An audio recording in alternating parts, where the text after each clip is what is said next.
Friends మళ్ళీ విషయంలో అసలు నిజాన్ని బయటపెట్టి రమ్య సిద్ధుని మళ్ళీని కలపబోతుందా అంటే ఎస్, మీరు చూస్తున్నది వింటున్నది నిజం.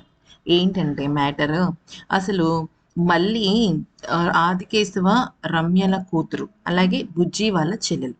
బుజ్జి చెల్లెలు అన్న విషయం మళ్ళీ నమ్మదు. సో ఆ రోజు ప్రూఫ్తో సహా చూపిస్తుంది కాబట్టి నిక్కి అప్పుడు ఆ రోజున బుజ్జియే తన అన్నయ్యని నమ్ముతుంది. అవునా?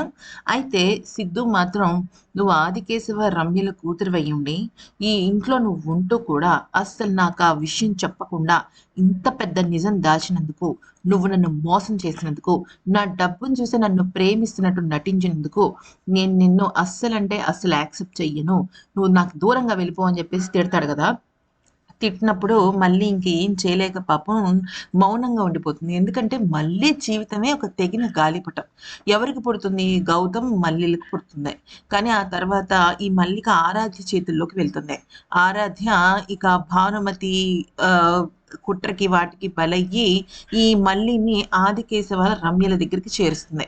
అలా చేర్చిన తర్వాత రమ్య ఆదికేశవకి అక్రమంగా పుట్టిన సంతానమేమో అని అనుకుంటుంది, కానీ బుజ్జి కోసం చేస్తున్నాడన్న విషయాన్ని మర్చిపోతుంది. సో నిక్కి ఏమంటుందంటే ఇక వీళ్ళందరూ సొంత అన్న చెల్లి కన్న బిడ్డలు అని చెప్పి చెప్తుంది. నిజానికి నిక్కి కూడా ఆ, ఆ, ఆదికేశవ రమ్యల సొంత కూతురు ఆ, మళ్ళీ కాదన్న విషయం తెలీదు. అంటే వేరే ఇంకో స్టోరీ ఉందన్న విషయం తెలీదు, కానీ మైత్రికి తెలుసు. కానీ మైత్రి చెప్పదు. ఎందుకు చెప్పదంటే అక్కడ మొత్తం సీన్ జరగాలి కదా మరి. అంటే మళ్ళీ సిద్ధులు విడిపోవాలి కదా. అందుకని ఆ విషయాన్ని అయితే చెప్పదనమాట. ఇది పక్కన పెట్టేస్తే ఇప్పుడు మ్యాటర్ ఏంటంటే, ఒక్కసారి చెప్పాలంటే ఇప్పుడు గౌతమ్ ఫోటోని మళ్ళీ ఏం చేసుకుంటుందంటే, తను ఇప్పుడు స్టోర్ రూమ్లో ఉంటుంది కదా, స్టోర్ రూమ్లో పెట్టుకుంటుంది అనమాట. స్టోర్ రూమ్లో పెట్టుకునేసరికి ఒకసారి ఏమవుతుందంటే తన గదిలోకి వస్తాడు ఎవరు, సిద్ధు. మళ్ళీ గదిలోకి వచ్చి ఇదేంటి స్టోర్ రూమ్లో తిన ఫోటో ఉంది, ఎవరితను అనేసి అంటాడనమాట. అయితే అదే సమయంలో రమ్య కూడా అక్కడ ఉంటుంది. యాక్చువల్లీ గౌతమ్కి పుట్టిన కూతురు కదా, కానీ ఈ విషయం తెలియదు. అయితే ఆ సమయంలో ఏమవుతుందంటే ఆ, సిద్ధు ఆ ఫోటోని చూసి ఎవరితనంటే నా కన్న తండ్రి అంటుంది మళ్ళీ. అంటే ఇంకో డ్రామా మొదలు పెట్టావా అంటే ఈలోపు అక్కడికి వచ్చిన రమ్య అంటుంది, ఇంకో డ్రామా మొదలు పెట్టడం కాదు, నీకు తెలిసింది నిజం కాదు, అసలు నిజం వేరే ఉంది. గౌతమ్ అని ఒక అతను ఉన్నాడు, అసలు మల్లికి మాకు ఏ సంబంధము లేదు, తను మా సొంత కూతురే కాదు, గౌతమ్ మల్లిలా కి పుట్టిన కూతురే మల్లిక. కానీ గౌతమ్ గతం మర్చిపోతాడు, మల్లిక తన తల్లి మల్లిని పుట్టిన క్షణకాలంలోనే కోల్పోతుంది. ఇక ఆ సమయంలో నా దగ్గరికి వస్తుంది చిన్న పాప. ఆ తర్వాత కొన్ని గొడవలు, కుటుంబ కలహాల వల్ల నేను మల్లిని దగ్గరగా చూసుకోలేకపోయాను. కానీ బుజ్జి ఆరోగ్యానికి సంబంధించి మల్లియే ఆయువు పట్టని తెలిసిన తర్వాత నేను మల్లిని కూడా నా సొంత కూతురులాగా చూడడం ప్రారంభించాను. కానీ గౌతమ్కి తెలివి వచ్చిన తర్వాత నా కూతురు నాకు ఇచ్చేయమన్నాడు.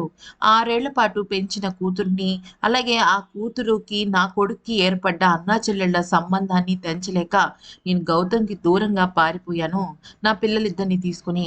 దాంతో మదనాపురం నుంచి నేను దూరం అయిన తర్వాత మా కుటుంబం చిన్న భిన్నమైంది. ఇక గౌతమ్ నేను నా స్వార్థం కోసమే చేశాను అనుకున్నాడు, కానీ తన మీద నాకు ఎటువంటి కక్ష లేదు.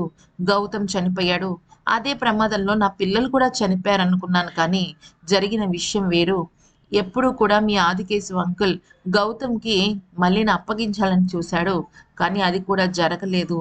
ఇక అందుకని ఆ కోపంతోనే మళ్ళీ నన్ను తల్లిగా యాక్సెప్ట్ చేయలేదు. అసలు ఈ ప్రపంచానికి తను మళ్ళీ నా కూతురని చెప్పాలనుకోలేదు, కానీ నిక్కీ వల్ల ఇదంతా జరిగింది అని చెప్పడంతో ఇక ఒక్కసారిగా నిక్కీ మాటలను గుర్తు చేసుకుని తను కొద్దిగా ఇదవుతాడనమాట. అంటే నిజంగా తన కన్న తల్లిదండ్రులైతే ఆదికేశవ రమ్య కాదు కదా.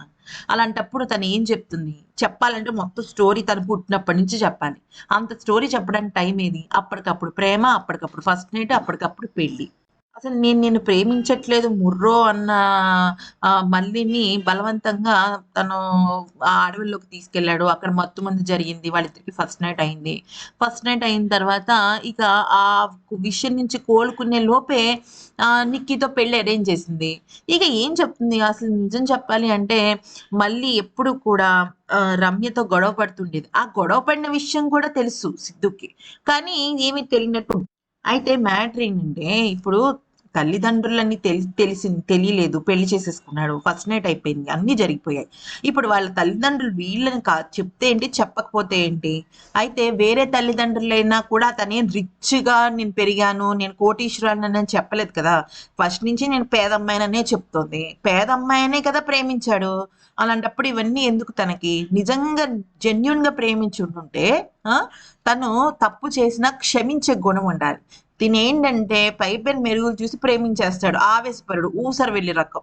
సో, మొత్తానికి రమ్య విషయం చెప్పిన తర్వాత మనసు మార్చుకుంటాడులెండి.